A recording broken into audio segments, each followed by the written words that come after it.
Hi viewers, welcome to our channel. ప్రస్తుతం మనతో పాటు భరద్వాజ్ గారు సీనియర్ జర్నలిస్ట్ ఉన్నారు. వారితో ఒకసారి మాట్లాడదాం. సార్ నమస్కారం. సార్ నమస్తే. సార్ బాలకృష్ణ గారు అండ్ బాబీ గారు వీళ్ళ కాంబినేషన్ లో వస్తున్న మూవీకి సంబంధించిన టైటిల్ టీజర్ ని రిలీజ్ చేశారు sir. So title Daaku Maharaj అని పెట్టేశారు. ఈ సంక్రాంతికి కూడా రిలీజ్ అవుతుంది. అయితే ఇది మరి బ్యాక్ డ్రాప్ చూసుకుంటే పొలిటికల్ బ్యాక్ డ్రాప్ అన్నట్టుగా వాళ్ళు చెప్తున్నారు. మరి ఈ డాకు మహారాజ్ టైటిల్ ఏ విధంగా ఉంది, ఈ పొలిటికల్ బ్యాక్ డ్రాప్ లో ఈ సినిమా ఏ విధంగా ఉండబోతుంది, మీరేం చెప్తారు సార్ దీని గురించి? పొలిటికల్ బ్యాక్ డ్రాప్ అనేది ముందు వచ్చినటువంటి స్పెక్యులేషన్. ఓకే. దాంతోపాటు ఈ సినిమాకి 3 టైటిల్స్ సర్క్యులేట్ అయినాయి జనంలో. ఒకటి సర్కార్ సీతారాం అన్నారు, అవును. తర్వాత ఊరమాస్ అన్నారు, తర్వాత ఫైనల్గా ఇది కూడా ప్రచారంలో ఉన్న టైటిలే డాకు మహారాజ్ అని పెట్టే అవకాశం ఉంది అనేది కూడా జనంలో ఉన్నదే. ఫైనల్గా ఈరోజు కన్ఫర్మ్ చేశారు. కన్ఫర్మ్ చేసి డాకు మహారాజ్ అనేది టైటిల్. డాకు మహారాజ్ అనే టైటిల్, చంబల్ వ్యాలీ నేపథ్యము అవన్నీ చూపించారు టీజర్లో. అంటే ఈ చంబల్ వ్యాలీ నేపథ్యము అనగానే చాలామంది మనసుల్లో మాన్సింగ్ మెదిలాడు. ఎవరి మాన్సింగ్ అంటే 30వ దశకం నుంచి 50వ దశకం వరకు చంబల్ వ్యాలీలో దొంగతనాలు చేసినటువంటి ఒక దొంగ. 30వ దశకం నుంచి 50వ దశకం వరకు చంబల్ వ్యాలీలో దొంగతనాలు చేసినటువంటి ఒక దొంగ. అయితే ఆయనకి ఒక రాబిన్ హుడ్ ఇమేజ్ ఉండేది. రాబిన్ హుడ్ ఇమేజ్ అంటే ఆయన పెద్దల్ని కొట్టి పేదలకి పెడతాడు అనేటువంటి ఒక ఇమేజ్ ఉండేది. ఆ ఇమేజ్తో కూడిన మాన్సింగ్ని ఒక వేడుకలో ఆయన మైక్ తీసుకుని మాట్లాడుతుండగా ఒక ప్రభుత్వ అధికారి చూశాడు అప్పట్లో. ఇప్పుడు 52లో ఇన్సిడెంట్ ఇది. చూసి ఆయన ఆశ్చర్యపోయాడు. అంటే మాన్సింగ్ గురించి నేను రకరకాల కథలు విన్నాను, కానీ ఇంత సెన్సిబుల్గా మాట్లాడతాడు ఈ మనిషి అని అనుకోలేదు అని ఒక ప్రభుత్వ అధికారి వాంగ్మూలంగా ఇచ్చాడు. ఆ అధికారి కూడా తెలుగువాడే కాబట్టి సుబ్బారావు ఆయన పేరు. ఇలా మాన్సింగ్ మీద ఒక ఇమేజ్ ఉంది. ఆయన మీద చాలా సినిమాలు వచ్చినాయి హిందీలో. ఈ సినిమాలో మాన్సింగ్ ఛాయల్లో నడిచేటువంటి ఒక క్యారెక్టర్ ఏదో బాలకృష్ణ చేయబోతున్నాడు అనేది ఒక స్పెక్యులేషన్ అయి ఉండొచ్చు కూడా. రెండోది, ప్రస్తుతం ప్రతి సబ్జెక్టుని యూనివర్సల్ అప్పీల్ ఉండేలాగా చూసుకుంటున్నారు మార్కెట్ అవసరాల రీత్యా. అందుకని వీళ్ళకి అది ఉపయోగపడుతుంది అని అనుకున్నారు. ఏది? ఈ మాన్సింగ్ తరహా కథ. రెండోది, ఇప్పుడు 2 కథల్ని ఒకే టైం లైన్లో నడపటం అనేది ఒక టెక్నిక్ నడుస్తోంది. ఆ టెక్నిక్ ప్రకారం ఈ కథలో ఒక బ్లాక్గా ఉండబోతోంది అనేది అర్థమవుతుంది మనకి. ఈ బ్లాక్తో పాటు ఇంకా చాలా కథ ఉంటుంది. ఆ కథలో పొలిటికల్ ఎన్విరాన్మెంట్ ఉండొచ్చు.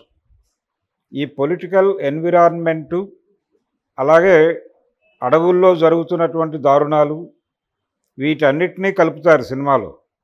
కలిపి టోటల్గా పేదల కోసం తుపాకీ పట్టినటువంటి ఒక యువకుడి కథగా దీన్ని తీర్చిదిద్దే ప్రయత్నం జరుగుతుంది.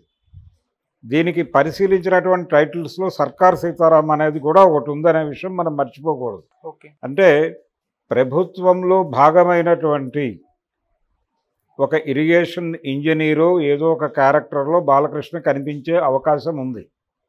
కనిపించిన తర్వాత అక్కడి నుంచి కాన్ఫ్లిక్ట్, ప్రభుత్వము అవినీతి కోసం కాంట్రాక్టర్లు దోపిడీలు, ప్రజల్ని లూటీలు చేయటాలు, రోడ్ల మీద గెంటేయటాలు, నిర్వాసితులను చేయటాలు, ఈ వ్యవహారం నేపథ్యంలో ఆయన ఆయుధం పట్టుకోక తప్పని పరిస్థితి.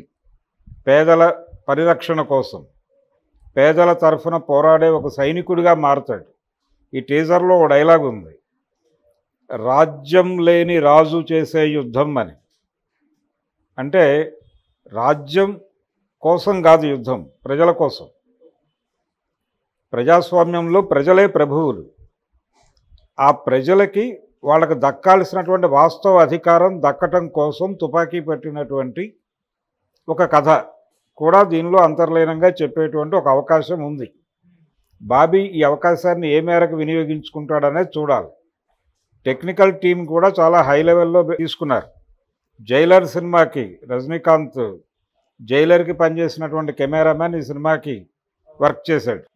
టెక్నికల్గా కూడా చాలా హై ఎండ్లో ఉంది సినిమా. ఓకే. రెండోది సితారా ఎంటర్టైన్మెంట్స్లో ఇప్పటివరకు వచ్చినటువంటి సినిమాలు ఒక ఎత్తు అయితే ఈ సినిమా నెక్స్ట్ లెవెల్ సినిమా వాళ్ళ బ్యానర్లో వచ్చిన సినిమాలతో. అంటే ఆయన నెక్స్ట్ లెవెల్కి ప్రమోట్ అవడానికి నందమూరి బాలకృష్ణని ఆశ్రయించాడు నాగవంశీ. అది వర్కౌట్ అయ్యేలా కనిపించింది ఈ డిజైనింగ్లో. బాబీ ఫామ్లో ఉన్న డైరెక్టర్, వాల్తేరు వీరయ్య సక్సెస్ మీద ఉన్నాడు ఆయన. అదే వాల్తేరు వీరయ్యతో రిలీజ్ అయ్యి వీరసింహారెడ్డి ఏమాత్రము తగ్గకుండా పోటీ ఇచ్చినటువంటి సినిమా అది. ఓకే. ఆ సినిమాతో హ్యాట్రిక్ కొట్టేసిన బాలకృష్ణ. ఇలా అంటే ఆ సినిమా దాని తర్వాత వచ్చినటువంటి సినిమా ఈ వరుసలో ఆయన సక్సెస్ మీద ఉన్నాడు. బాలకృష్ణ సక్సెస్లో ఉన్నాడు, అలాగే డైరెక్టరు సక్సెస్లో ఉన్నాడు బాబీ కూడా. వీళ్ళిద్దరూ నాగవంశీకి విపరీతమైన ఆతృత ఉంది ఓ మంచి సినిమా. రెండోది మాస్ ఆడియన్స్ని బలంగా కట్టిపడేసేటువంటి ఒక ఎమోషనల్ కథని ఒక ఊరమాస్ హీరోతో చెప్పించాలి, తద్వారా థియేటర్లకి పండగ చేయించాలి అనేది ఆయన ఉద్దేశం. ఈ వ్యూహం వర్కౌట్ అయ్యేలా కనిపించింది ఈ టీజర్ చూస్తే. ఇది బాలకృష్ణ గారికి 109వ సినిమా. ఈ 109వ సినిమా డెఫినెట్గా ఆయనకి అంటే ఆఫ్టర్ హ్యాట్రిక్ ఇంకొక హ్యాట్రిక్కి శుభారంభాన్ని ఇచ్చేలాగా కనిపించింది. సంక్రాంతి అనేది బాలకృష్ణ కలిసి వచ్చినటువంటి సందర్భం.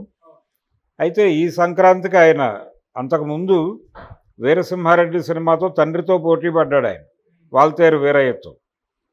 ఈసారి సంక్రాంతికి కొడుకుతో పోటీ పడుతున్నాడు రామ్ చరణ్తో. గేమ్ చేంజర్ సినిమాతో ఆయన వస్తున్నాడు. తర్వాత వెంకీ సినిమా ఒకటి ఉంటుంది సంక్రాంతికి. సో ఈ 3 సినిమాల మధ్య పోటీ. 3 సినిమాలు పెద్ద హిట్లు అవ్వచ్చు, ఆ స్కోప్ ఉందని దీపావళి ప్రూవ్ చేసింది. దీపావళి మ్యాజిక్ సంక్రాంతికి రిపీట్ అయ్యే ఛాన్స్ కనిపిస్తోంది. ఆ ప్రామిస్ అయితే బాలకృష్ణ గారి సినిమా టీజర్ ఇచ్చింది. Okay sir, thank you so much sir. Thank you.